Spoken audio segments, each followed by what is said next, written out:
Posters are now down, but the message lingers. The group behind a controversial counter campaign is defending its message. Supporters say the "Don't Be That Girl" poster is meant to point out that some men are falsely accused of sexual assault. Edmonton police call their tactics demeaning. Serena Ma has our story. They weren't up for long at the University of Alberta campus, but long enough to create a firestorm of criticism. It's a legitimate concern that, yes, if you're drunk, you can't really be giving consent. The posters read, "Just because you regret a one-night stand doesn't mean it wasn't consensual," and point out that falsely accusing someone of sexual assault is a crime.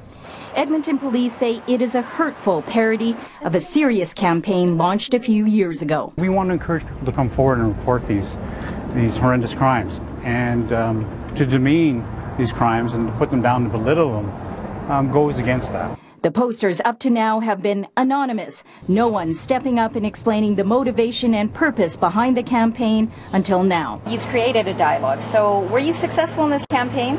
I don't know. This men's rights activist is an unofficial spokesperson for the group behind the campaign.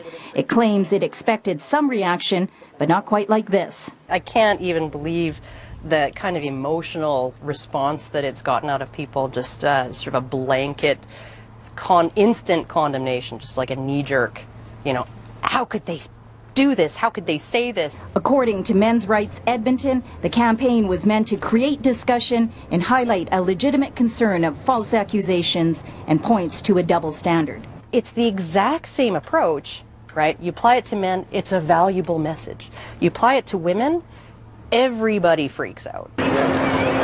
On campus, students are certainly talking. The balance between false accusations and legitimate concerns over people's ability and right to consent and to deny consent. I don't think it should be just brought up in posters in like a school setting, even if it is an issue. The University of Alberta is silent today on a very vocal issue. A spokesperson tells me 12 posters were torn down because they were offensive. However, the group behind the campaign tells me the posters should have stayed up as an expression of free speech. At the University of Alberta, Serena Ma, CTV News.